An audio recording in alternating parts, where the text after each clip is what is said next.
Capítulo 14. O gênero mental. Os estudantes de psicologia que seguiram o modo moderno de pensar a respeito dos fenômenos mentais ficaram surpreendidos pela persistência da dupla ideia mental que se tem manifestado tão fortemente durante os 10 anos passados do último meio-século e que deu origem a um grande número de teorias plausíveis a respeito da natureza e constituição destas duas mentes. Recentemente, Thompson J. Hudson atingiu grande popularidade em 1893, avançando a sua bem conhecida teoria das mentes objetiva e subjetiva, que ele afirmou existir em cada indivíduo.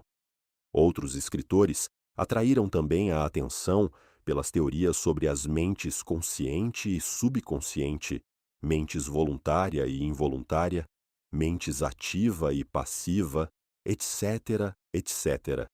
As teorias dos diversos escritores diferem entre si, mas permanece o princípio oculto da dualidade da mente. O estudante de filosofia hermética tem provocação de riso quando lê e ouve qualquer coisa destas novas teorias a respeito da dualidade da mente, cada escola aderindo tenazmente à sua própria teoria favorita e clamando ter descoberto a verdade. O estudante volta para trás às páginas da história oculta e, nos primeiros elementos dos preceitos ocultos, encontra referências à antiga doutrina hermética do princípio de gênero no plano mental, a manifestação do gênero mental. E examinando mais, ele conclui que a antiga filosofia tinha conhecimento dos fenômenos da mente dual e deu conta disto pela teoria do gênero mental. Esta ideia de gênero mental pode ser explicada em poucas palavras aos estudantes que estão familiarizados com as modernas teorias há pouco aludidos. O princípio masculino da mente corresponde à chamada mente objetiva, mente consciente, mente voluntária, mente ativa, etc. E o princípio feminino da mente corresponde à chamada mente subjetiva, mente subconsciente, mente involuntária, mente passiva, etc. Certamente que os preceitos herméticos não concordam com as diversas teorias modernas sobre a natureza das duas fases da mente, nem admitem muitos fatos considerados como sendo, respectivamente, dos dois aspectos, porque muitas teorias e afirmações são alambicadas e incapazes de resistir ao toque da experiência e da demonstração. Apontamos as fases de concordância simplesmente para o fim de ajudar o estudante a assimilar os seus conhecimentos já adquiridos com os preceitos da filosofia hermética. Os estudantes de Hudson encontrarão no princípio do seu segundo capítulo da Lei dos Pensamentos Psíquicos a proposição que a mística algaravia dos filósofos herméticos desenvolve a mesma ideia, isto é, a dualidade da mente.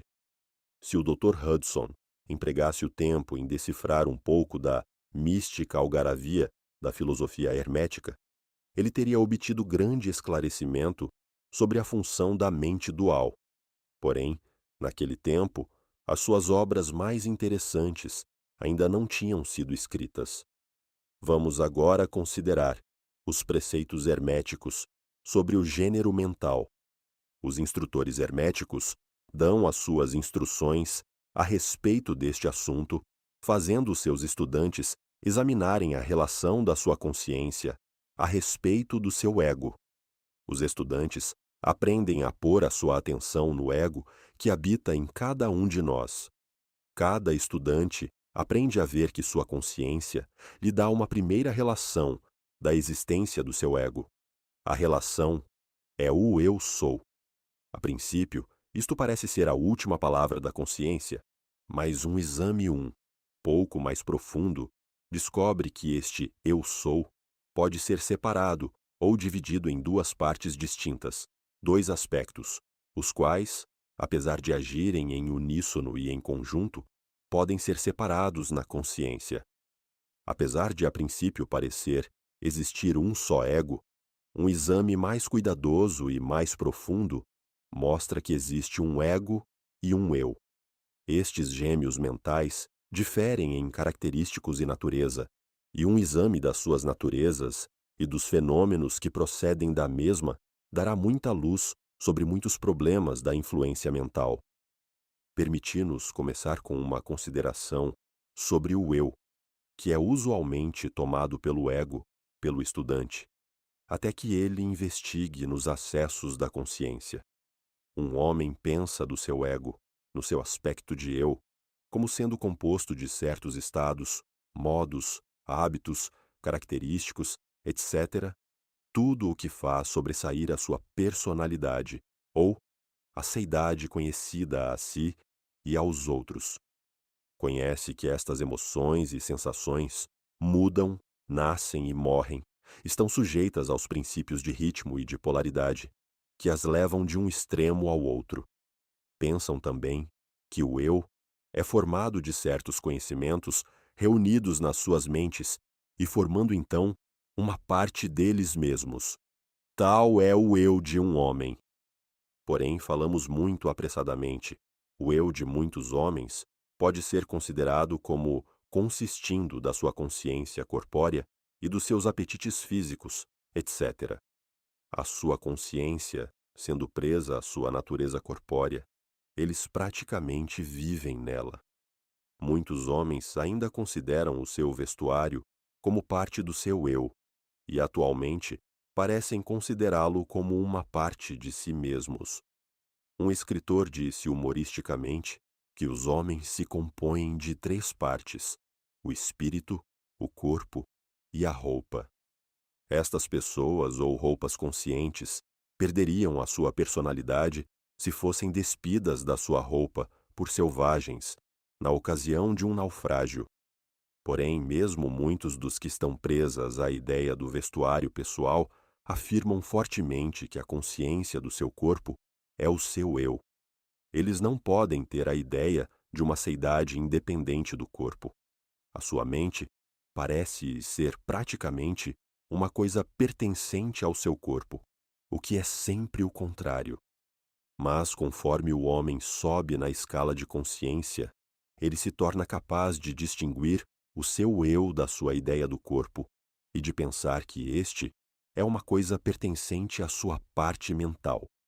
Mas só então poderá identificar inteiramente o eu com os estados mentais, as emoções, etc., que ele sente existir dentro de si. É capaz de considerar estes estados internos como idênticos a ele mesmo, em vez deles serem simplesmente coisas produzidas por uma parte da sua mentalidade e existindo dentro dele, sendo suas, estando nele, mas não sendo ele mesmo. Compreende que pode mudar estes estados mentais de emoções por um esforço da vontade e que pode, do mesmo modo, produzir uma emoção ou um estado de uma natureza exatamente oposta. E, contudo, existe o mesmo eu, e assim, até que seja capaz de pôr de parte estes vários estados mentais, as emoções, os hábitos, as qualidades, os característicos e outras faculdades mentais, é capaz de pô-las no não-eu, coleção de curiosidade e embaraços, como uma posse de valor. E isto requer muita concentração mental e poderes de análise mental da parte do estudante. Porém, mesmo assim, a tarefa é possível para os estudantes avançados, e mesmo os não muito adiantados podem ver, na imaginação, como pode ser realizado o processo. Depois que o processo de pôr de parte foi executado, o estudante pôr-se-á em posse consciente de uma seidade que pode ser considerado nos seus 2 aspectos de eu e ego. O eu será considerado como sendo uma coisa mental, em que os pensamentos, as ideias, as emoções, as sensações e outras condições são produzidas. Pode ser considerado como a matriz, como disseram os antigos, capaz de fazer a geração. Manifesta-se a consciência como um ego feminino com latentes de criação e geração das progênies mentais de todas as espécies e reinos. Sente-se que as suas forças de energia criativa são enormes. Contudo, parece ser consciente que ele recebe muitas formar de energias do seu ego companheiro ou de outro ego, quando é capaz de dar existência às criações mentais. Esta consciência traz consigo a realização de uma enorme capacidade para a operação mental e a habilidade criativa. Porém, o estudante descobre logo que isto não é tudo o que percebe dentro da sua consciência interior. Percebe que existe uma coisa mental que é capaz de querer que o ego feminino acione na direção de certa linha criativa e que também é capaz de sustentar e provar a criação mental. Esta parte deles mesmos dizem ser chamada ego. É capaz de ficar na sua consciência à vontade.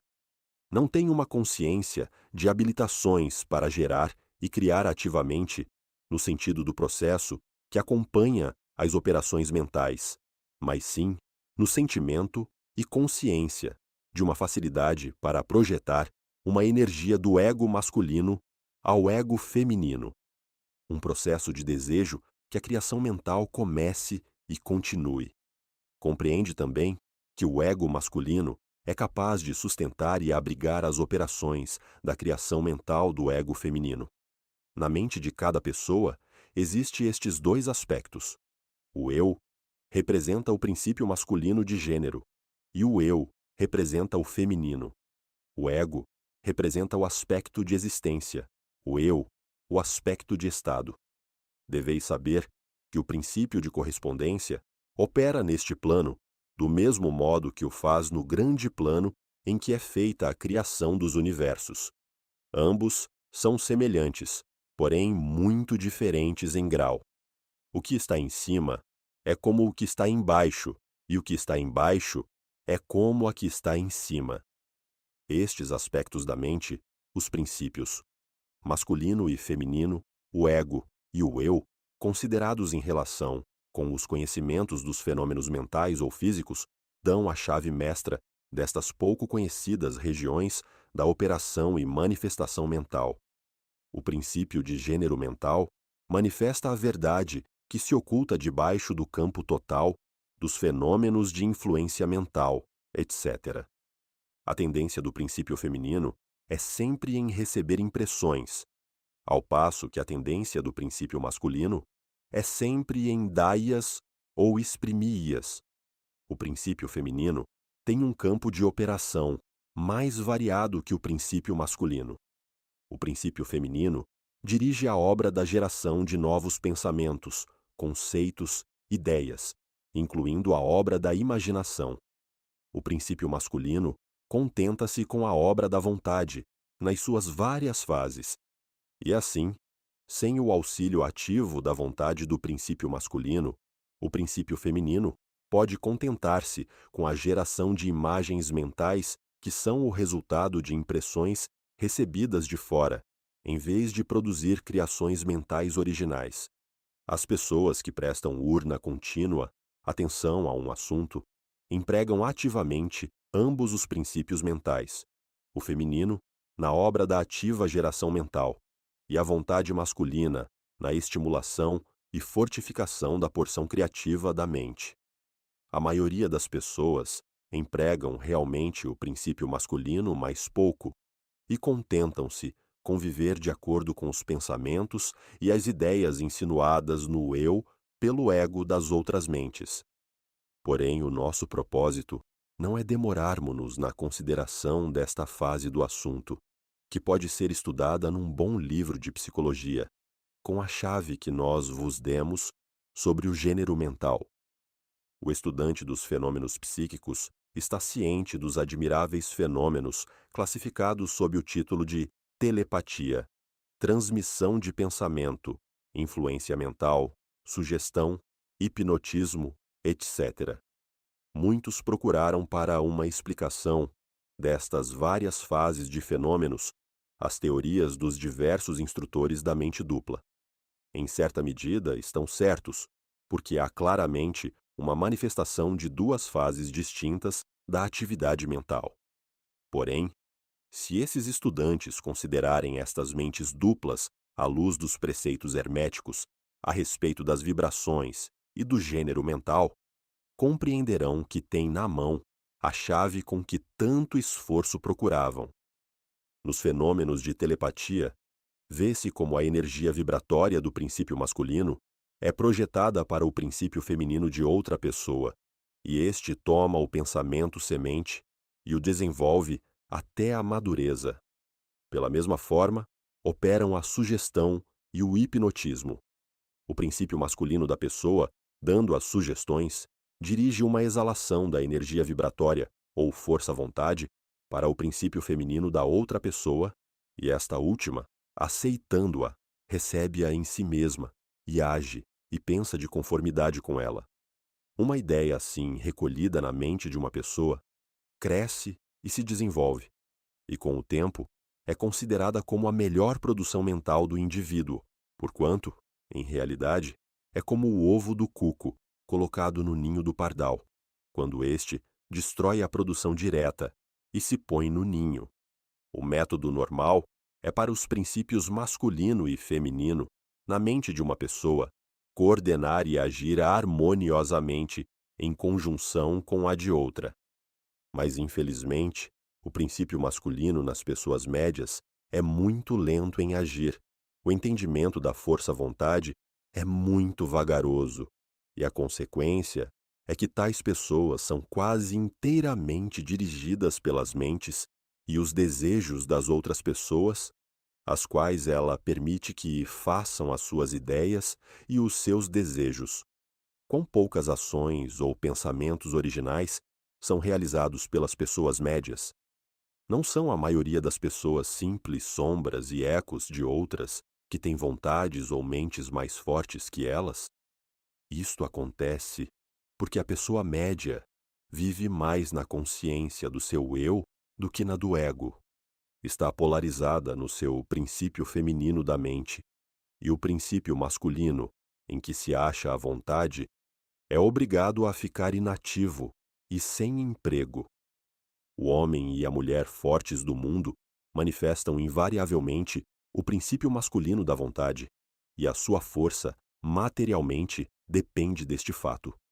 Em vez de viver das impressões dadas às suas mentes pelos outros, dominam a sua própria mente pela sua vontade, obtendo a espécie desejada de imagens mentais, e ainda mais, dominam do mesmo modo as mentes dos outros.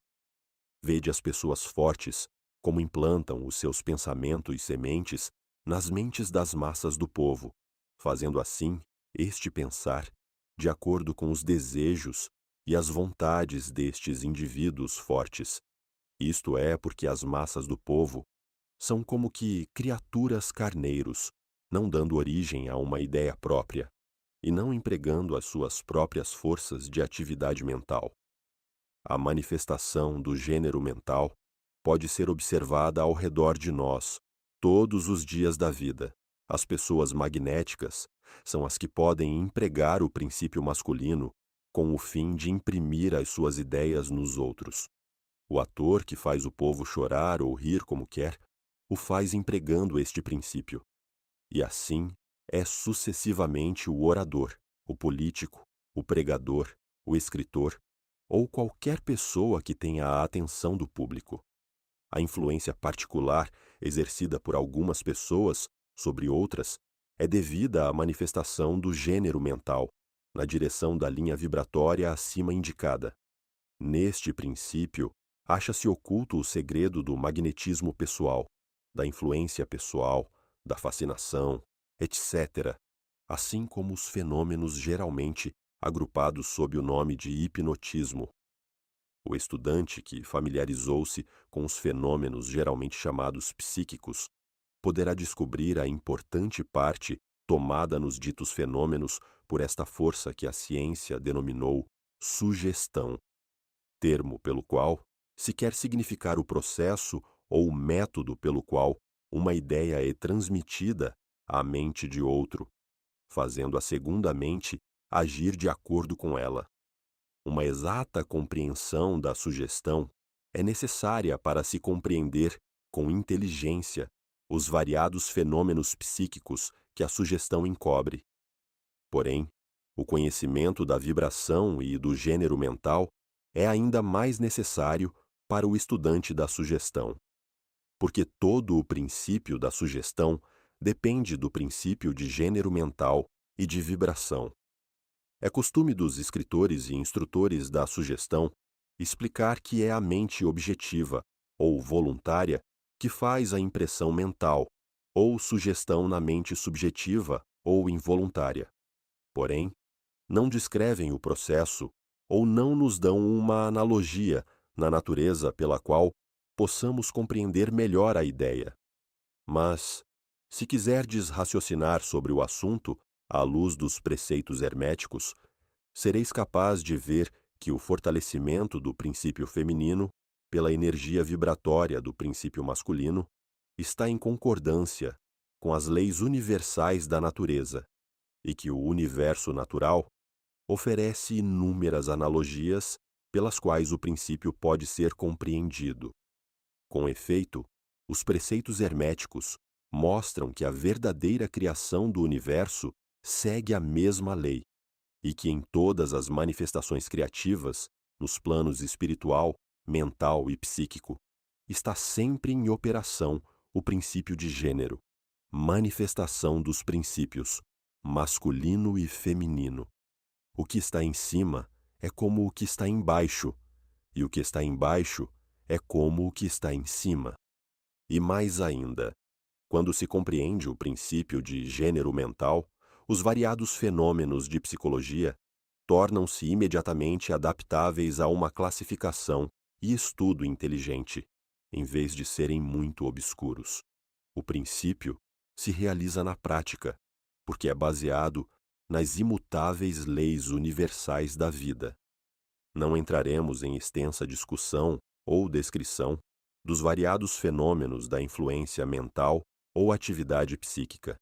Existem muitos livros bons, escritos e publicados sobre este assunto nos últimos anos. Os principais fatos dados nesses vários livros são corretos, apesar dos escritores intentarem explicar os fenômenos por diversas teorias que lhes são favoritas. O estudante pode instruir a si próprio nestas matérias e, empregando a teoria do gênero mental, será capaz de pôr em ordem no caos das teorias e doutrinas contrárias, e poderá tomar-se mestre no assunto se for inclinado a ele.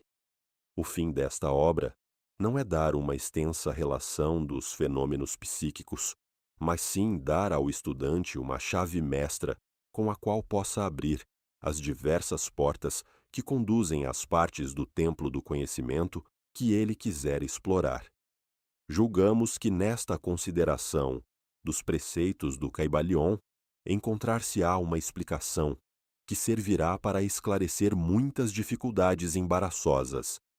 Ela será uma chave que abrirá muitas portas. Qualquer que seja o costume de fazer detalhes a respeito das muitas formas de fenômenos psíquicos e da ciência mental, colocamos providencialmente na mão do estudante as ideias pelas quais ele pode instruir-se muito a respeito de cada fase do assunto que o interessar. Com o auxílio do Kybalion, pode-se fazer uma livraria oculta, a velha luz do Egito, iluminando as páginas e os assuntos obscuros. Este é o fim deste livro. Não queremos expor uma nova filosofia, mas sim fornecer o bosquejo de um grande preceito do mundo antigo, que poderá esclarecer as doutrinas de outros, que servirá de grande reconciliador das diferentes teorias e doutrinas opostas.